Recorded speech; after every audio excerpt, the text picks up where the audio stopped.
to enlighten us with his valuable address.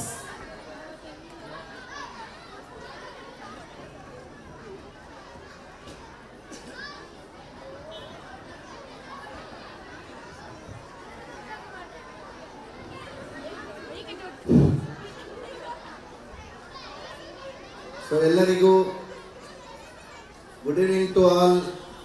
ಎಲ್ಲರಿಗೂ ಈ ಒಂದು ಸಂಧ್ಯಾಕಾಲದ ವಂದನೆಗಳು. ಮಕ್ಕಳು ಕೇಳಿಸ್ಕೊಳ್ಳಿ, ಮಕ್ಕಳು ಮಾತಾಡಬಾರ್ದು. Students please don't speak. 5 minutes I will take your precious time. You are waiting for your culture activities, your performance.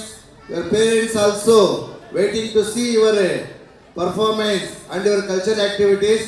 In between, I will speak 5 minutes, not more than that. So I will speak in Kannada.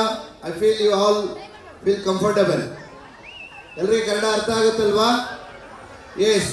ಈ ದಿನ ಅಭ್ಯಾಸ್ techno ಶಾಲೆಯಲ್ಲಿ school ಡೇಯನ್ನು ಇಲ್ಲಿ ಆಯೋಜನೆ ಮಾಡಿದ್ದಾರೆ.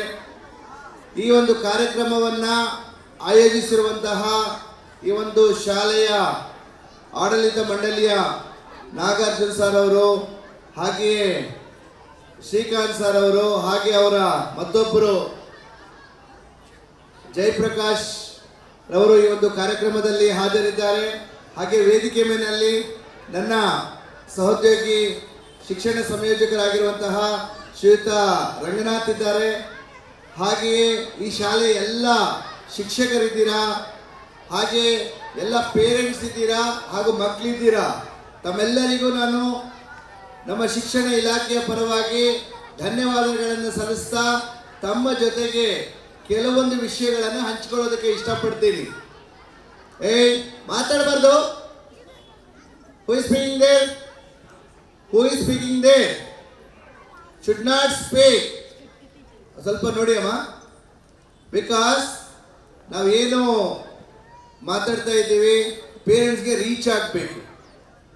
So ಇಲ್ಲಿ ಒಂದು ಮಗು ಅನ್ನೋದು ಏನು, ನಿಮ್ಮ ಮಕ್ಕಳಿದ್ದಾರೆ, ಯಾವುದೇ ಮಗು ಅದು, ಆ ಮಗು ಈ ಸಮಾಜದ ಆಸ್ತಿ, ಈ ದೇಶದ ಆಸ್ತಿ, ಪ್ರತಿಯೊಬ್ಬರ ಆಸ್ತಿ ಮಗು ಅದು.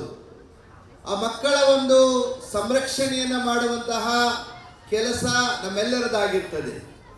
ಇಲ್ಲಿ ಒಂದು ಶಾಲೆ ಅಂದಮೇಲೆ ಅಥವಾ ಎಜುಕೇಷನ್ ಅಂದಮೇಲೆ ಇಲ್ಲಿ 3 ಜನ ಬಹಳ ಮುಖ್ಯವಾದ ಪಾತ್ರವನ್ನು ವಹಿಸ್ತಾರೆ.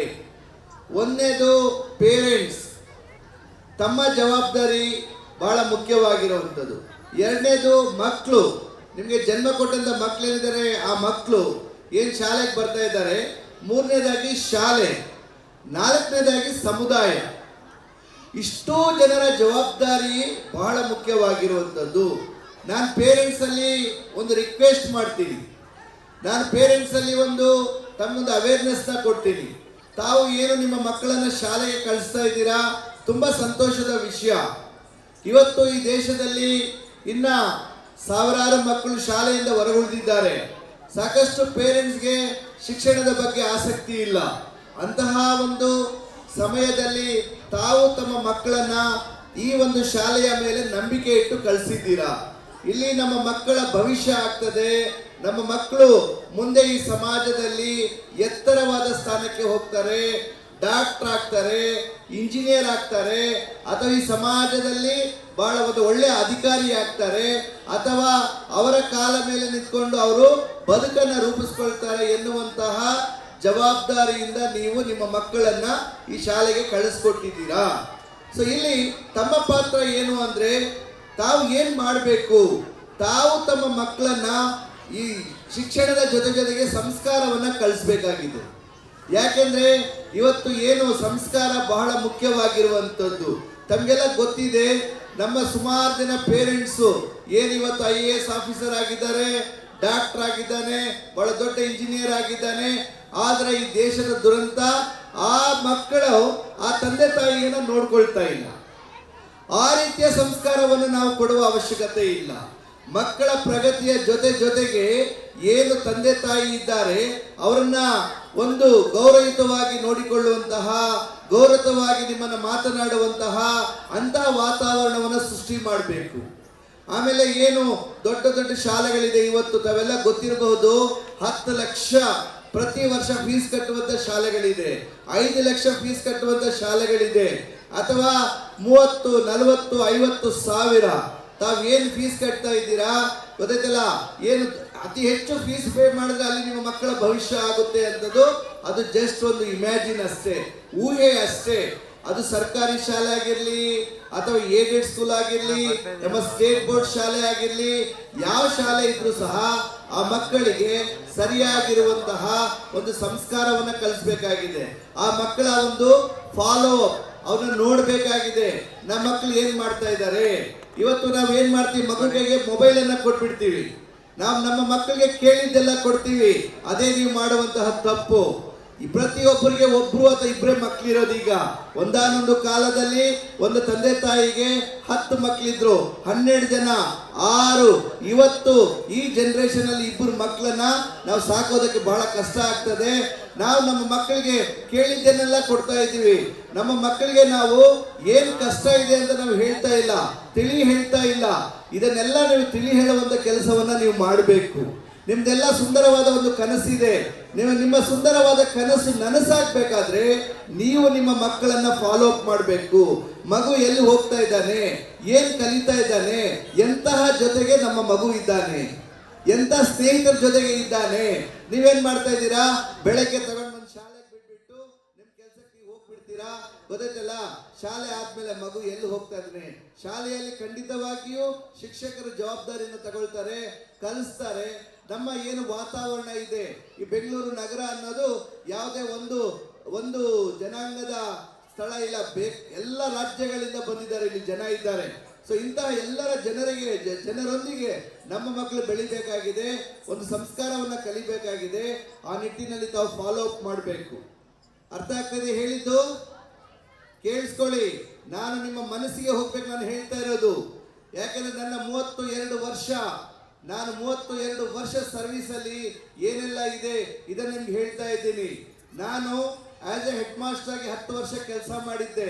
ಒಬ್ಬ ಹುಡುಗ ನಿನ್ನೆ ನನಗೆ ಸೌತ್ ಎಂಡ್ ಮೆಟ್ರೋ ಸ್ಟೇಷನ್ ಅಲ್ಲಿ ಇಳಿದಾಗ, ಸತ್ಯ ಘಟನೆ ಇದೆ, ಫೋಟೋ ಇದೆ, ಹೇಳ್ತಾ ಇದ್ದೀನಿ ಕೇಳಿ. ನಾನು ನಡ್ಕೊಂಡು ಹೋಗ್ತಾ ಇದ್ದಾಗ ಒಬ್ಬ ಸ್ಟೂಡೆಂಟ್ ಅವನು ಓಡಿ ಬಂದ. ಅವನು, ಯಾರಪ್ಪ ನೀನು, ಏನಂದ್ರೆ, ಸರ್ ನಾನು ನಿಮ್ಮ ಸ್ಟೂಡೆಂಟು. ಏನಪ್ಪ ಆಗಿದೆಯಾ? ಸರ್ ನಾನು ಡಾಕ್ಟರ್ ಆಗಿದ್ದೀನಿ. ಏನ್ ಡಾಕ್ಟರ್ ಅಂದ್ರೆ MBBS ಡಾಕ್ಟರ್, MS ಮಾಡಿದ್ದಾನೆ. ಅವನ ಒಂದು ಸರ್ಕಾರಿ ಪ್ರೌಢಶಾಲೆ ಚಿಕ್ಕ ತಿರುಪತಿ ಅಂತ ಒಂದು ಜಾಗದಲ್ಲಿ, ಒಂದು ಸಣ್ಣ ಹಳ್ಳಿಯಲ್ಲಿ ಆ ಮಗು ಶಿವನಾಪುರ ಅನ್ನೋ ವಿದ್ಯಾರ್ಥಿ. ಕೇಳಿಸ್ಕೊಳ್ಳಿ, ಯಾಕೆ ಹೇಳ್ತಾ ಇದ್ದೀನಿ ಅಂದ್ರೆ, ಅವನಿಗೆ ನಾನು ಪಾಠ ಮಾಡಿ 2011ರಲ್ಲಿ ಅವನು SLC. ಇವತ್ತು 2026, ಎಷ್ಟು ವರ್ಷ ಆಯ್ತು? ಅಷ್ಟು ವರ್ಷ ಆದ್ರೂ ಒಬ್ಬ ಬಂದು ಆ ಮಗು, ಅಂದ್ರೆ ಆ ಮಕ್ಕಳಲ್ಲಿ ಆ ಶಕ್ತಿ ಇದೆ. ನಿಮ್ಮ ಪ್ರತಿ ಮಗುವಿನಲ್ಲಿ ಒಂದು ಶಕ್ತಿ ಇದೆ. ಆ ಮಕ್ಕಳಿಗೆ ನೀವು ಸರಿಯಾಗಿರುವಂತ ಮಾರ್ಗದರ್ಶನವನ್ನ, ಸರಿಯಾಗಿ ನೀವು ಅವನನ್ನ ನೋಡ್ಕೊಂಡ್ರೆ ಖಂಡಿತವಾಗಿಯೂ ನಿಮ್ಮ ಮಗುವಿಗೆ ಆ ಶಕ್ತಿ ಇದೆ. ಭಗವಂತ ಆ ಶಕ್ತಿ ಕೊಟ್ಟಿದ್ದಾನೆ. ಅದಕ್ಕೆ ನಾನು ಹೇಳ್ತಾ ಇರೋದು, ನೀವು ಬಡವರಲ್ಲ. ಗೊತ್ತಾಯ್ತಲ್ಲ, ಶಿಕ್ಷಣಕ್ಕೆ ಬಡತನ ಇಲ್ಲ. ನಿಮ್ಮ ಮಕ್ಕಳು ಆಫೀಸರ್ ಆಗೋದಕ್ಕೆ ಬಡತನ ಇಲ್ಲ. ಅವ್ರಿಗೆ ಕೇವಲ ಓದಿಸ್ಬೇಕು. ನೀವು ಕನಿಷ್ಠ ಒಂದು ಡಿಗ್ರಿ ಮಾಡಿಸ್ಬೇಕು. ಆ ಮಕ್ಕಳಿಗೆ ಪ್ರೋತ್ಸಾಹವನ್ನ ಕೊಡಬೇಕು.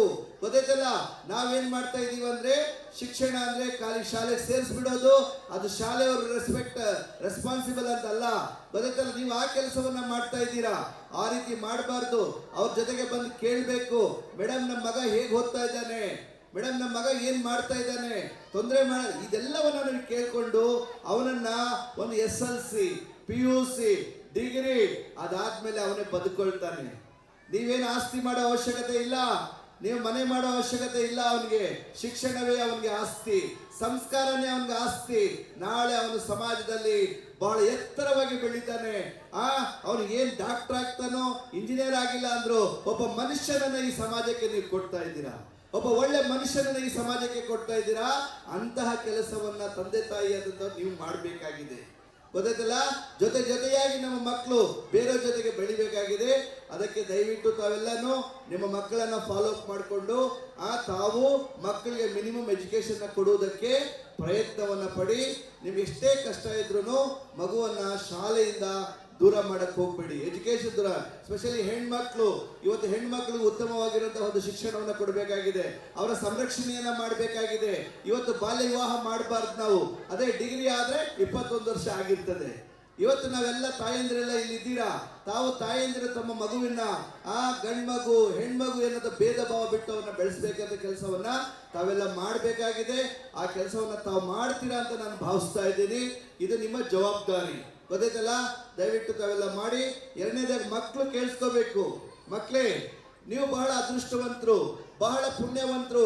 ಯಾಕಂದ್ರೆ ಈ ತಂದೆ ತಾಯಿ ನಿಮ್ಮ ಒಳಿತಿಗಾಗಿ ಅವರು ಕಷ್ಟಪಟ್ಟು ದುಡಿತಾ ಇದ್ದಾರೆ, ಕೂಲಿ ಮಾಡ್ತಾ ಇದ್ದಾರೆ, ಬೇರೆಯವರ ಮನೆಯಲ್ಲಿ ಕೆಲಸ ಮಾಡ್ತಾ ಇದ್ದಾರೆ, ದುಡಿದು ಫೀಸನ್ನ ಕಟ್ಟಿ ನಿಮ್ಮನ್ನ ಸಾಕ್ತಾ ಇದ್ದಾರೆ. ನೀವು ಮಕ್ಕಳು, ನೀವು ತಿಳ್ಕೋಬೇಕು, ನನ್ನ ತಂದೆ ತಾಯಿ ಶಾಲೆಗೆ ನನ್ಗೆ ಏನಕ್ಕೆ ಕಳಿಸ್ತಾ ಇದ್ದಾರೆ ಗೊತ್ತಲ್ಲ, ನಾನು ವಿದ್ಯಾಭ್ಯಾಸವನ್ನ ಮಾಡಬೇಕು, ನಾನು ದೊಡ್ಡ ವ್ಯಕ್ತಿ ಆಗ್ಬೇಕು ಸಮಾಜದಲ್ಲಿ ಅಂತ ಕನಸನ್ನ ಕಾಣಬೇಕು. ಯಾಕಂದ್ರೆ ಇನ್ನು ನಾವು ಉತ್ತರ ಭಾರತದಲ್ಲಿ ಹೋದಾಗ ಅಲ್ಲಿ ಇನ್ನ ಸಾಕಷ್ಟು ಮಕ್ಕಳಿಗೆ ಶಾಲೆಗೆ ಕಳಿಸ್ತಾ ಇಲ್ಲ. ಅಂತಹ ಒಂದು ವಾತಾವರಣ ಇದೆ. ಅದಕ್ಕಾಗಿ ನೀವು ಬಹಳ ಪುಣ್ಯವಂತರು. ಸೊ ಮೂರನೇದಾಗಿ ಕೊನೆಯದಾಗಿ ಶಾಲೆಗೆ ಬರ್ತೀನಿ. ನಾನು ಶಾಲೆ ಮ್ಯಾನೇಜ್ಮೆಂಟ್ ಹತ್ರ ಕೇಳ್ಕೊಳ್ಳೋದು ಇಷ್ಟೇ, ತಾವು ಉತ್ತಮವಾಗಿರೋ ಶಿಕ್ಷಕರನ್ನು ನೇಮಕ ಮಾಡಿಕೊಂಡು ಒಳ್ಳೆ ಕ್ವಾಲಿಫೈಡ್ ಟೀಚರ್ಸ್ನ ತಗೊಂಡು ಅವ್ರು ಒಳ್ಳೆ ಪಾಠ ಮಾಡೋ ರೀತಿಯಲ್ಲಿ ತಾವು ಅದನ್ನು ಫಾಲೋ ಅಪ್ ಮಾಡಿದಾಗ ಖಂಡಿತವಾಗಿಯೂ ನೀವು ಫೀಸ್ ತಗೊಳ್ತಾ ಇರೋದಲ್ಲ, ಶಾಲೆ ಅಲ್ಲ, ಪ್ರತಿ ಮಗುಗೆ ನೀವು ಬದುಕನ್ನ ಕೊಡ್ತಾ ಇದ್ದೀರಾ, ಪ್ರತಿ ಮಗುಗೆ ಒಂದು ಜೀವನವನ್ನ ಕೊಡ್ತಾ ಇದ್ದೀರಾ. ಇಲ್ಲಿಂದ SLC ಆಗಿ ಹೋದ್ರೆ ನೀವು ಆ ಮಕ್ಕಳಿಗೆ ಭವಿಷ್ಯ ಕೊಟ್ಟಂಗೆ. ಸೊ ಈ ರೀತಿಯಾಗಿ ನೀವು ಪೇರೆಂಟ್ಸ್, ಮಕ್ಕಳು ಮತ್ತು ಶಾಲೆಯವರು 3 ಜನ ಸೇರಿದಾಗ ಮಾತ್ರ ಈ ಸಮಾಜದ ಆಸ್ತಿ, ಈ ದೇಶದ ಆಸ್ತಿ ಮಗು ಇದೆ, ಅದಕ್ಕೆ ಒಳ್ಳೆಯ ಒಂದು ಅವಕಾಶವನ್ನ, ವೇದಿಕೆಯನ್ನು ನಾವು ಕಲ್ಪಿಸ್ಕೊಡೋಣ ಅಂತ ಹೇಳ್ತಾ, ದಯವಿಟ್ಟು ತಾವೆಲ್ಲ ಮಕ್ಕಳಿಗೆ ಇಂತಹ ಒಳ್ಳೆಯ ವಿಷಯಗಳನ್ನ ಹೇಳ್ತಾ ಇರಿ, ಹೇಳ್ತಾ ಇರಿ. ಹೇಳಿ ಕೇವಲ ಏನು ಟಿವಿ, ಮೊಬೈಲ್ ಇದರಲ್ಲಿ ನೀವು ತಲ್ಲೀನರಾಗೋಕ್ಕೆ ಹೋಗ್ಬೇಡಿ. ಗೊತ್ತಾಯ್ತಲ್ಲ? ಮಕ್ಕಳನ್ನ ಫಾಲೋ ಅಪ್ ಮಾಡಿ. ಮೊಬೈಲ್ ಕೊಟ್ಟಾಗ ನೋಡಿ ಮಗು ಏನ್ ನೋಡ್ತಾ ಇದ್ದಾನೆ ಅಂತ. ದಯವಿಟ್ಟು ಮತ್ತೊಮ್ಮೆ ತಂದೆ ತಾಯಿ ಕೇಳಿಸ್ಕೊಳ್ಳಿ, ಮಗುಗೆ ಕೊಡಬೇಡಿ. SLC ವರೆಗೆ ಮೊಬೈಲ್ ಕೊಡಬಾರ್ದು. PUC ಗೆ ಅವಶ್ಯಕತೆ ಇರ್ತದೆ. ಗೊತ್ತಾಯ್ತಲ್ಲ? ಅವಶ್ಯಕತೆ ಇದ್ದಾಗ ಮಾತ್ರ ಮೊಬೈಲ್ ಅನ್ನ ಕೊಡಬೇಕಾಗಿದೆ. ಈ ಮೊಬೈಲ್ ಒಂದು ಗೀಳನ್ನು ಬಿಟ್ಟಾಗ ಖಂಡಿತ ಮಗು ಕಲಿತದೆ ಅಂತ ಹೇಳ್ತಾ ನಾನು ಮಾತಾಡ್ತಾ ಹೋದ್ರೆ ತುಂಬಾ ಹೊತ್ತು ಮಾತಾಡ್ತೀನಿ. ಏನು ನಿಮ್ಮ ಮಕ್ಕಳು ಇವತ್ತು ಡ್ಯಾನ್ಸ್ ಮಾಡ್ತಾ ಇದ್ದಾರೆ, ಏನು ಒಂದು ಆಕ್ಟಿವಿಟೀಸ್ ಇದ್ದಾರೆ, ಅದನ್ನೆಲ್ಲ ನೋಡಿ ನಿಮ್ಮ ಮಕ್ಕಳ ಒಂದು ಏನು ಟ್ಯಾಲೆಂಟ್ ಅನ್ನ ನೋಡಿ ತಾವೆಲ್ಲ ಎಂಜಾಯ್ ಮಾಡಿ ಅಂತ ಹೇಳ್ತಾ, ನನಗೆ ಇಷ್ಟೊತ್ತು ಮಾತನಾಡೋದಕ್ಕೆ ಅವಕಾಶ ಮಾಡಿಕೊಟ್ಟಂತಹ ಶಾಲಾ ಆಡಳಿತ ಮಂಡಳಿ, ಪೋಷಕರು ತಮಗೆ ತಮ್ಮೆಲ್ಲರಿಗೂ ಧನ್ಯವಾದಗಳನ್ನು ಸಲ್ಲಿಸ್ತಾ ನನ್ನ ಈ ಮಾತನ್ನು ಮುಗಿಸ್ತೇನೆ. ಜೈ ಹಿಂದ್, ಜೈ Karnataka. Thank you, sir, for your encouraging words and valuable insights. Your guidance is truly inspiring for all of us. Thank you, sir.